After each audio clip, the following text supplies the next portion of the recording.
मालिक के साजन बाजे प्यारी सासंग जियो, जो भी जीव यहाँ इस जलते बलते भट घोर कलयुग में अल्लाह वाहिगुरु राम गौड़ खुदा रब की याद में आके बैठे हैं, बैठ रहे हैं। बहुत सासंगत अभी भी आ रही है।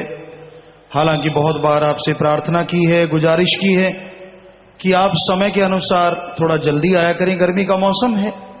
लेकिन फिर भी शायद किसी न किसी कारणवश अभी भी जो सामने बड़ा गेट है भरा हुआ आ रहा है।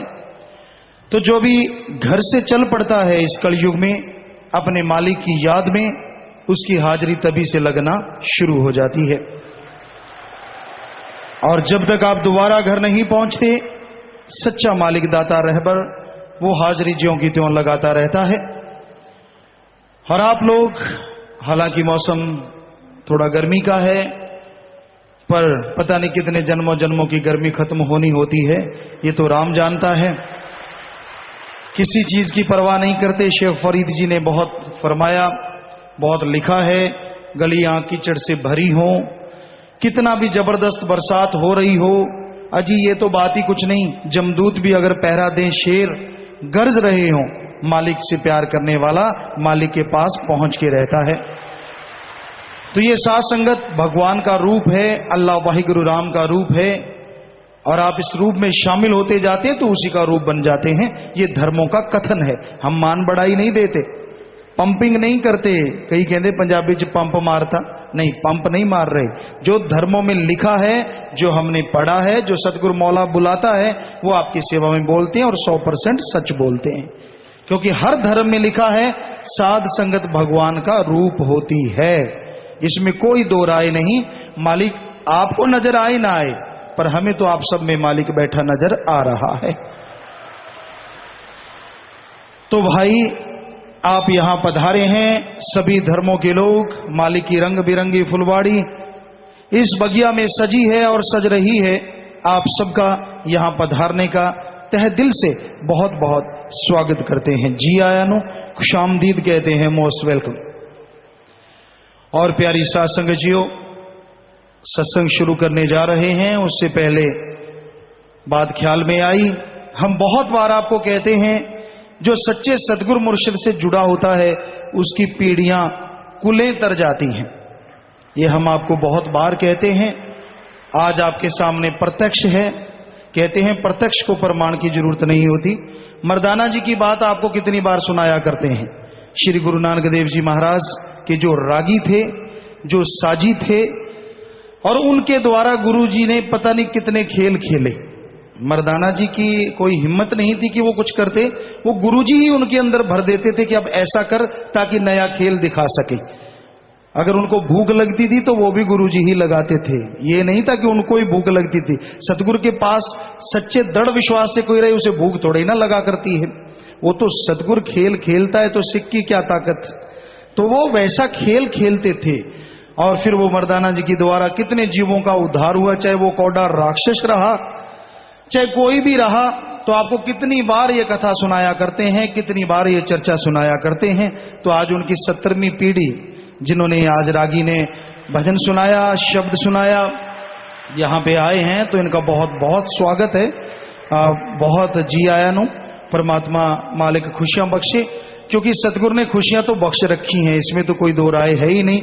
जो सच्चे गुरु के साथ जुड़ा, देखो हम आपको बोला करते हैं, उसकी पीढ़ियां तर जाती हैं। ये तरी हुई पीढ़ियां हैं जो यहां पहुंची हैं, कैसे जुड़ी उनके साथ और कैसे अब जुड़ी हुई हैं, और कैसे आज वही सच्चा सौदा में ये पधारे हैं या इनके पिताजी पधारे।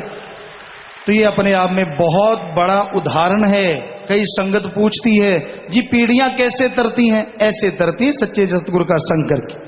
किस सन में मर्दाना जी हुए श्री गुरु नानक देव जी के मुरीद, और आज देखिए वो राम नाम की लौ वैसे ही चल रही है और वैसे ही ये पीढ़ियां साथ साथ चले जा रही हैं। ये होता है पीढ़ियों का तरना, कुलों का उद्धार। ऐसे आगे पता नहीं कितनी पीढ़ियां तरनी है। आपको कहा है कलयुग में सतगुरु का कोई सच्चे का संग कर ले तो सैकड़ों क्या हजारों पीढ़ियां तर जाती हैं, ये तर रही हैं। तो प्यारी सासंग जियो, ये प्रत्यक्ष उदाहरण है।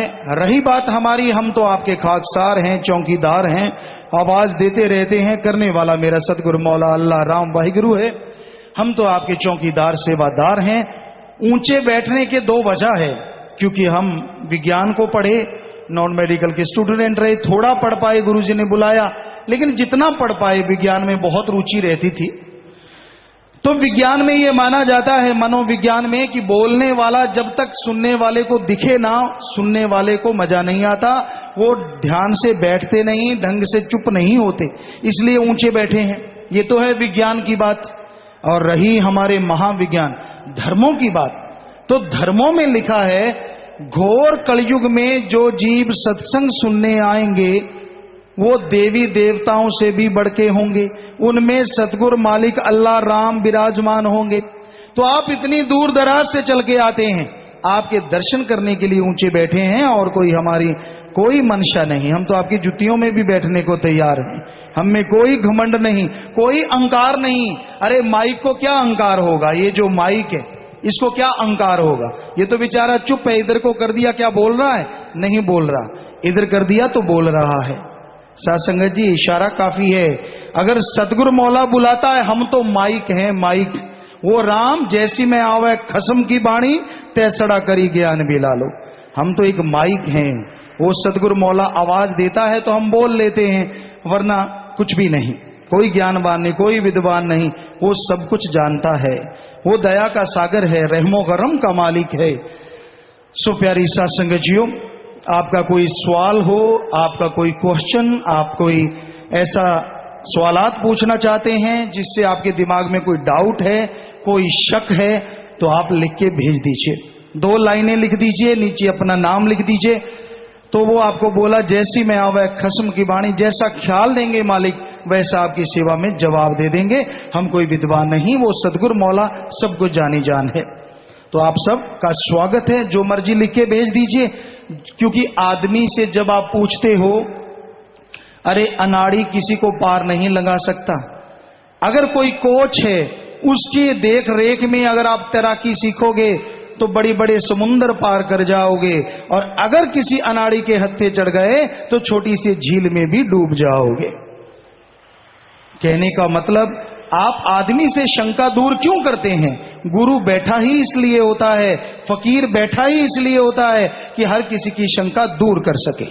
आप में कोई भी शंका है, मन में कोई भी शक शुबा है, चाहे हमारे लिए है, दुनिया के लिए है, अपने जीवन के लिए है, आप लिख के भेज दीजिए, ताकि यहां से जवाब लो।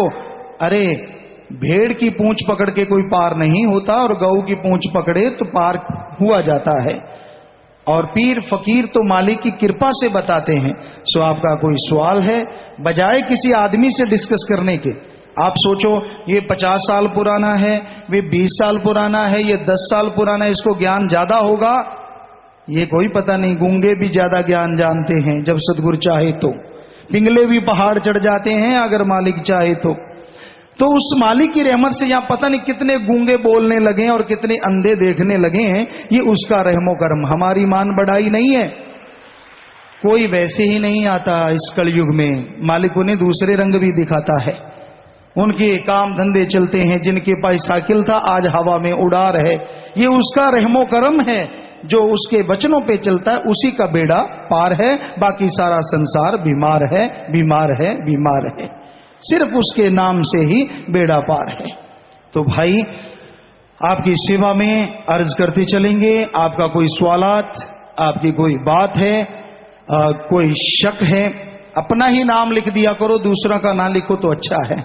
हमने कौन सा लाठी मारनी है, हमने तो जवाब देना है। चाहे आप फन्ने खा हैं या नन्हे खा हैं, जो मर्जी हैं, आप जवाब ले लीजिए। आपको जच गया तो ठीक, नहीं जचता तो ठीक। हमारा तो फर्ज है आपकी सेवा में अर्ज करना। आप हमारी अर्ज मान लो तो भला, ना मानो, हमने तो सबका भला ही मांगना है। पर ख्याल ये रखना है, कहीं ये ना हो कि आप न मान के अपने बेड़ी में बट्टे डाल लो। हमें ये दुख नहीं होता कि आप हमारी बात नहीं मानते, हमें ये दुख होता है कि जो मालिक अल्लाह राम हमसे अपने वचन करवाते हैं, आप वो नहीं मानते, तो आने वाले समय में भयानक दुख आपको झेलने पड़ेंगे ही पड़ेंगे। क्योंकि माने की गति कही ना जाए। मान लो तो फिर जो गति अच्छे में होती है वो कहने सुनने से परे है। आप अंदाजा भी नहीं लगा सकते, इतनी खुशियां मालिक घर बैठे ही बख्श देते हैं। सो भाई, आपसे गुजारिश कि आप अमल करना और सवाल जरूर भेजो, जवाब